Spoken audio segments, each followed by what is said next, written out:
यार सुना तो है कि पांव उल्टे होते हैं उसके। नहीं तो खटिया वहां से टेढ़ी हो गई, खटिया वहां से टेढ़ी हो गई, टेढ़ी। आईआईटी कानपुर में जब हम पढ़ते थे तो क्या वहाँ जो हॉस्टल है वो ऐसे है कि हॉस्टल और चारों तरफ बहुत बड़ा गार्डन बना हुआ है चारों तरफ, यानी कि जो हॉस्टल है वो ऐसे है कि बीच में हॉस्टल बना है, यहाँ कहीं हॉस्टल बना है, यहाँ हॉस्टल है अलग अलग, मतलब एक हॉस्टल है पूरी बिल्डिंग है और उसके चारों तरफ गार्डन बना है, खूब बड़ा जंगल टाइप, मतलब इसमें पेड़ लगे हैं, हाँ पेड़ लगे हैं चारों तरफ पेड़ लगे, यानी जंगल जैसा फील आता है, जंगल जैसा फील आता है बिल्कुल। ऐसे ऐसे हॉस्टल्स बने हैं, अब तो खैर नए भी बन गए होंगे तो, लेकिन पहले बिल्कुल इस तरह का मॉडल है, इस तरह का, और मैक्सिमम अभी भी ऐसे ही मॉडल रहा होगा। ठीक है, तो क्या था, हमारा एक दोस्त था, उसका नाम था आसिफ, एक दोस्त था, नाम था आसिफ। आसिफ काफी डरपोक किस्म का बच्चा था, लड़का था, उसे सबसे ज्यादा डर लगता था चुड़ैलों और भूतों से। अभी मान लो हम पढ़ रहे हैं, हम 3-4 लोगों का एक ग्रुप था, गैंग था, मैं था, मेरे साथ एक और लड़का था और एक और मतलब 3-4 लोग थे हम, तो 3-4 लोग थे और साथ में आसिफ से हम कभी कभी बोलते थे, डरपोक आदमी था, भूत चुड़ैलों का डर लग रहा था। मान लो हम 4-5 लोग बैठ के आपस में पढ़ रहे हैं, डिस्कस कर रहे हैं, बीच में आसिफ आ गया। अब हमें लगता था यार आसिफ कटे गए, तो हमने क्या किया, हम जब भी वो आता था हम कहते थे यार गांव में तुम्हारे कभी चुड़ैल आई क्या? हाँ यार सुना तो है कि पाँव उल्टे होते हैं उसके। तो बस आसिफ कहता अच्छा ठीक है भाई, फिर मैं बाद में आता हूँ, चलता हूँ मैं, फिर बाद में आता हूँ। तो जब भी उसे कटाना होता था भूत चुड़ैल की बात करना शुरू कर दो, तो ठीक है उसे कटा देते थे। अब सर्दियों का मौसम था, कानपुर में सर्दी भी बहुत पड़ती है भाई, तो सर्दियों का मौसम था, नवंबर दिसंबर सेमेस्टर का एग्जाम भी चल रहा था, तो उसका जो कमरा था वो ग्राउंड फ्लोर पर था, हमारा कमरा सेकंड, और हमारे जो दोस्त थे वो 3rd फ्लोर तक थे, तो हम सब सेकंड फ्लोर पे बैठ के पढ़ रहे थे। रात को 2-2:30, मतलब मेरे ख्याल से 1-1:30 बज रहा होगा, और जो हमारे यहाँ जो कैंटीन होता है वो 2 बजे 2:30 बजे करीब बंद होता है वहाँ पर आईआईटी में। 2:30 बजे भी आप जाकर मैगी मांगोगे तो आपको मिल जाएगी। तो हम पढ़ रहे थे 5 बैठ कर, कल एग्जाम है उसकी तैयारी कर रहे थे, तो पढ़ते पढ़ते भूख लगी, हम गए फिर कैंटीन में हमने ये कोई 1-1:30 बज रहा था, मैंने बताया, हम गए कैंटीन में मैगी खा रहे थे, तो तभी एक दोस्त बोला, हम जब नीचे उतर रहे थे उसने देखा कि जीने, मतलब जहाँ नीचे ग्राउंड फ्लोर पर जहाँ सीढ़ियाँ थी उसके बराबर में उसका कमरा था, उसके बराबर में ही आसिफ का कमरा था। और आसिफ के कमरे में क्या, वो कभी भी रात को कुंडी लगा कर नहीं सोता था, अंदर से खुला दरवाजा ढका के सोता था, बस दरवाजा ढका रहता था, खुला नहीं, अंदर से लैच नहीं करता था, बंद नहीं करता था, और लाइट हमेशा जली रहती थी। तो हमने देखा थोड़ा सा दरवाजा खोला, आसिफ अपने बेड पर, सिंगल बेड पर अपना रजाई मुंह तक ओढ़ के सो रखा है, सर्दियां थी, सो गया होगा, जल्दी सो गया बेचारा।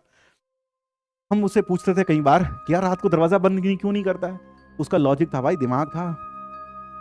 हमने कहा अगर बाहर से चुड़ैल कभी तेरे कमरे में आ गई तो क्या करेगा, तो कैसे, क्या तो दरवाजा बंद? तो उसने बोला नहीं यार दरवाजा बंद करके नहीं, हम तो खोल के सोते हैं, क्योंकि क्या पता चुड़ैल पहले से अंदर हो, तो फिर भागने में बाहर आसानी रहेगी, कौन दरवाजा खोलेगा, हम तो कौन दरवाजा कुंडी खोलेगा, हम तो सीधा खोल के बाहर भाग लेंगे।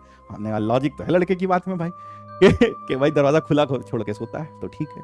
तो मैगी खाते खाते मेरे एक दोस्त के दिमाग में शैतानी आइडिया आया।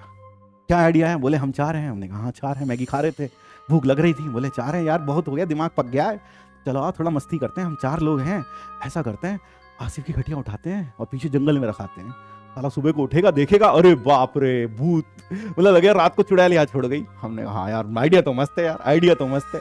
तो हमने कहा, हमारा एक दोस्त था पतला दुबला था, हमने कहा बेटा हम तो तीनों खटिया उठा लेंगे आसिफ की, तू कैसे उठाएगा, तू तो पतला दुबला, इतना पतला दुबला है कि मतलब आंधी भी चलती है, हम तुझे तब भी पकड़ के ले जाते कहीं उड़ ना जाए तू। तो बोला नहीं नहीं, इस पुण्य कार्य में हमारे भी हाथ होगा, हम भी चलेंगे साथ में। तो ठीक है भैया, चारों का प्लान बन गया कि आसिफ की खटिया उठा के आज कहाँ रख देते हैं, पीछे जंगल में, हॉस्टल के चारों तरफ जो पेड़ लगे ना वहां रख जाएंगे सर्दी में। तो मस्त था, ठीक है प्लान मस्त।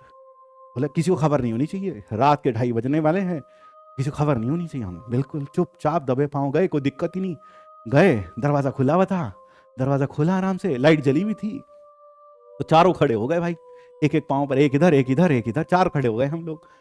और फिर हमने डिसाइड किया, प्लानिंग पूरी थी हमारी कि 1 2 3 4 काउंट करेंगे और 4 होते ही सब लोग खटिया उठा के अपने कंधे पे रख लेंगे। तो हमने 1 2 3 4 काउंट किया, हमने खटिया उठाई, कंधे पे रख ली। अब कंधे पे रख ली सब लोगों ने। अब सोचो जरा, 5-5.5 फीट ऊपर एक कमरा, कमरे में लाइट जल रही है, सर्दियां हैं, रात हो रही है, 2:30 बज रहे हैं, 4 लोग खड़े हैं, 4 लोग एक कंधे पर, एक खटिया के ऊपर सोया हुआ एक इंसान, और उसके ऊपर रजाई डली है, और खटिया 5-5.5 फीट कहाँ ऊपर है धरती से, ठीक। हाँ, तो भाई अब खटिया उड़ा ली, धीरे धीरे नारे लग रहे हैं, राम नाम चल रहा है, तो मस्ती आ रही थी खूब। ठीक है भाई, फिर हमने क्या किया, फिर हमने कहा भाई अब आगे भी तो बढ़ना है, कि जंगल लेके जाना है, वहां छोड़नी है खाट, तो चलो आगे। तो वो भी प्लानिंग थी, बोले अगली बार 1 2 3 4 ऐसे करेंगे, 1 2 3 4, एक एक कदम सब आगे बढ़ेंगे। ठीक है भाई, हम आगे बढ़े, 1 2 3 4 सबने एक कदम आगे बढ़ लिया। तो भाई हमारा जो पतला दोस्त था, जिसको हम हड्डी कहते थे प्यार से, तो भाई उसने भी एक कदम आगे बढ़ाया। अब हड्डी बेचारा कमजोर आदमी, उसने जैसी कदम बढ़ाया तो क्या हुआ, टांग मुड़ गई उसकी, टांग मुड़ गई, थोड़ा वो नीचे हो गया, इतना जोर पड़ा बेचारे के ऊपर, क्योंकि पहले तो दोनों टांगों पे जोर था, अब एक टांग पे जोर आ गया, तो भाई टांग मुड़ गई। टांग मुड़ गई तो खटिया वहां से टेढ़ी हो गई, खटिया वहां से टेढ़ी हो गई, टेढ़ी खटिया एक तरफ झुक गई हड्डी की तरफ से। अब भाई हड्डी की तरफ से खटिया झुकी तो भाई 5-5.5 फीट ऊपर आसिफ की आंख खुल गई खटिया के ऊपर। अब खटिया के ऊपर जैसी उसकी आंख खुली, भाई उसने रजाई हटाई। अब जैसी उसने रजाई हटाई तो खटिया हवा में थी, रजाई हटाई तो रजाई आगे नीचे गिरी। अब रजाई नीचे गिरी और फिर उसके बाद क्या हुआ, ऊपर खटिया में 5 फीट ऊपर जो आसिफ था वो नमाज पढ़ने की पोजीशन में बैठ गया और कहता है या खुदा भूकंप आया है। या खुदा भूकंप आया है। भाई साहब वो ऊपर खटिया बैठ के बोला या खुदा, नमाज पढ़ने की पोजीशन में बैठे, या खुदा भूकंप आया है। हमने कहा भगवान, हमने भैया खटिया वही छोड़ी और हंसते हंसते हमने नीचे पटकी खटिया। और फिर आसिफ को बता, आसिफ भी हमारे साथ बहुत मस्त था, बोले तुम क्या करने वाले थे वे। तो यार वो मजा ही अलग था यार, मजा ही अलग था भाई। या खुदा भूकंप आया है और हम सोच रहे हम नीचे बैठे हुए, गजब भाई। हमने कहा भाई भूकंप कुछ नहीं आया, तुझे तो जंगल छोड़ने जा रहे थे हम।